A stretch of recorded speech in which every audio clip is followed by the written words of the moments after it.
6:32, vamos volando y vamos por todo el mundo. ¿Volando? Vamos para exactamente Estados Unidos, China, Europa, Reino Unido. Y la triple crisis. triple Eso está crisis. peor todavía. Por eso lo dejamos de tercero. Está bien. Mira, lo que ha pasado con... A ver, yo voy a tomarme un par de minutos para echarme exactamente un par de años atrás. En algún momento, cuando el Reino Unido tomó la decisión de hacer el referéndum para salirse o quedarse dentro de la Unión Europea, los británicos tomaron la decisión de salirse. Punto. Se salieron los británicos. Y estoy hablando de los británicos, porque después se pelearon los escoceses con los ingleses y bueno. Pero al final, el Reino Unido se salió, ¿no? Y ganó. Obviamente, ya habían pros, contras, todo esto. Y yo lo que siempre he dicho, Luis, es que tuvo suerte el Reino Unido de que vino la pandemia, en el buen sentido de la palabra, porque a todo el mundo se le olvidó la salida del Reino Unido. O sea, la gente empezó a hablar del COVID y a la gente se le olvidó que esos tipos se fueron y que ya no había... Pero la economía del Reino Unido no se le olvidó. Pero ahí es donde voy. Aquí los números hablan por sí solos. Entonces, ¿qué es lo que ha sucedido? Cuando la isla, y ahora sí voy a empezar a poner estos puntos claros, la isla se queda aislada, aunque no me lo creas, significa, se sale de la zona euro y para llegar a Inglaterra o Irlanda, ¿no? que son, digamos, los puertos más importantes, tienes que ir prácticamente o vía aérea o vía ferry. ¿Ok? Yo sé que está el Eurostar, pero el Eurostar no es tan grande para soportar todo esto. No tiene frontera terrestre. Entonces, eso complica el comercio, ¿no? El comercio de bienes hacia la isla. Eso es lo más importante. Que es por ahí una de las cosas que está sucediendo hoy, que es el tema de la inflación. Le está subiendo el precio. Y el tema migratorio, porque ya no hay esa fluidez de fronteras que existía dentro de la Unión Europea. Bueno, te voy a contar. Cuando fue el tema del Brexit, muchas empresas dijeron, hey, si yo tengo una gran cantidad de españoles, franceses, alemanes, o holandeses, no, ahora son neerlandales, no, Países Bajos, que trabajan en el Reino Unido, ahora todo el mundo se me va porque todos son expatriados en el sentido... Ilegales, son trabajadores ilegales. Sí, son tipos que me ocupan plaza de extranjeros, se dice en el fútbol, ¿no? Entonces, ¿qué pasa? Se me tienen que ir o les tengo que pagar más, entonces todo el mundo se va. O todo el trámite que eso lleva. Ahora tenemos el problema, bueno, ellos tienen el problema, tienes una crisis de contenedores importante a nivel mundial, que no lo contamos con lo de China, pero bueno, también golpea a China. que golpea a China, pero golpea a todo el mundo. Y estos no hay forma de llegar si no es por contenedor. Eso es lo primero. Segundo, tienes que llevar cosas a Inglaterra y a Reino Unido, y el que te los lleva es una gran cantidad de mano de obra que está en la parte continental, por no decir, no insular, continental, y que ya no puede entrar. Entonces, hay una escasez de productos que está haciendo que empiece a subir el precio. Y eso de subida de precios, señoras y señores, se llama inflación. O sea, cuando hay menos cantidad de productos y hay la misma cantidad de gastos, tú lo que haces es que ajustas a nivel de precio. Entonces, hoy en día tienes un problema que es una inflación, no puedo decir galopante, pero sí ya se está viendo algún producto, ya hay desabastecimiento. Una de las cosas que ha reventado en esta semana es el desabastecimiento de gasolina. Entonces, ¿por qué de gasolina? Porque no están llegando los cisternas. O sea, las cisternas no llegan. ¿Por qué no llegan? Porque los que conducen las cisternas no son británicos, son una gran cantidad de mano de obra que viene de la parte continental. Entonces, todo eso es lo que le está pasando hoy una factura al Reino Unido, que sumado a eso tienes el tema de la COVID-19. El tema de la COVID-19, aunque no me lo crean, no se ha acabado. O sea, yo en esto no soy analista médico, pero no se ha acabado. Entonces, ahí tienes una gran cantidad de contagios. Sí, ellos abrieron, o sea, hicieron una apertura de vacunación, un vacunatón, pero también hicieron una apertura enorme de la economía y obviamente hay más contagios. Al haber más contagios, obviamente todos conocemos saturación, etcétera, etcétera. Y eso hace que sea como una especie de bomba una bomba molotov que tienen ahí, que lamentablemente al no estar en la parte continental, es más difícil tener esa relación comercial. No hay acceso. No hay acceso. Eso es lo que está pasando, Elkin.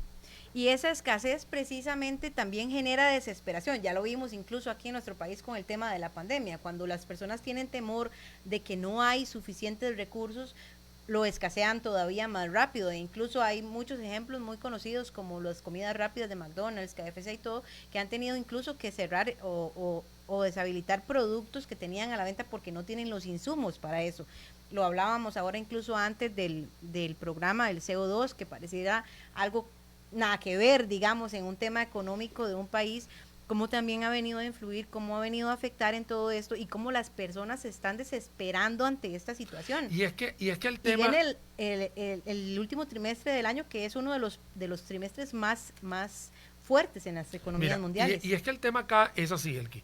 Cuando tú tienes un problema en la cadena de distribución, o sea, la cadena de distribución empieza con materia prima y por supuesto materia terminada o el producto terminado que es el que compramos todos, o sea, el estuche del celular. Pero para llegar a ese estuche celular hay una gran cantidad de pasos. Si uno de esos eslabones empieza a faltar, todo lo demás tiene problemas. Entonces, tienes problemas en la parte alimenticia, tienes problemas en la parte de consumos, incluso en la parte de químicos, como estás diciendo. O sea, si este CO2 que se utiliza para una parte de ganado y no lo tienes, tenemos un problema agrícola. Lo vimos aquí en una cápsula que estábamos estudiando, sí, el tema con la preservación de alimentos, tienes un problema con los alimentos, ya estamos hablando ya de alimentos terminados, tienes un problema con las gaseosas, que también es parte de los negocios que uno puede consumir. Entonces, cuando tienes un problema en la cadena, Luis, tienes todo el resto de aguas arriba en el problema. ¿Qué pasa con la crisis de contenedores? ¿Qué pasa con las materias primas que están subiendo de precio? Hoy en día tenemos todos los commodities, no solamente en la parte de energías, petróleo, gas, bauxita, hierro, todo esto, también lo tienes en la parte de arroz, azúcar, café, todo eso está subiendo de precio. Entonces, todo se traslada al consumidor y un consumidor que no ha tenido una reactivación económica tan fuerte, porque si bien las vacunas han ayudado a muchos países, los han ayudado, pero no es que es la panacea ya que se terminó. Sí, no es la solución. No es la solución problema. ya del problema. Entonces, eso es lo que ha sucedido. Y todavía siguen habiendo algunos niveles de desempleo algo altos, no comparados con los que tenemos en Latinoamérica, pero sí algo altos que hacen que haya gente que está desesperada, gente que hace lo que sea, y en la desesperación tienes un detalle, Elki, que es que la economía es una ciencia social. La ciencia social que determina cómo está la conducta de la persona. Y cuando las personas están irritadas, están molestas, tienen mucha ansiedad, se traslada a una población muy complicada.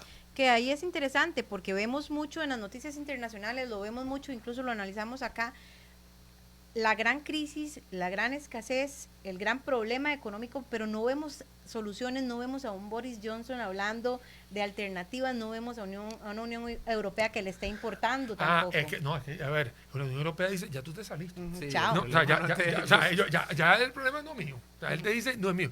Y en cierta manera, a ver, nadie tiene la bolita de cristal. Si yo, Daniel, en el momento del referéndum, yo no estaba de acuerdo, o sea, yo di mi opinión y me parece que no es el camino correcto.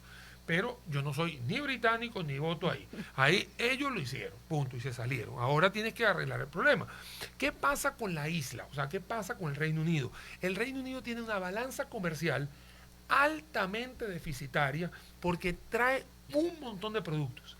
El Reino Unido tiene una balanza financiera, una cuenta financiera superavitaria porque tiene una gran cantidad de bancos, mucha gente mete plata.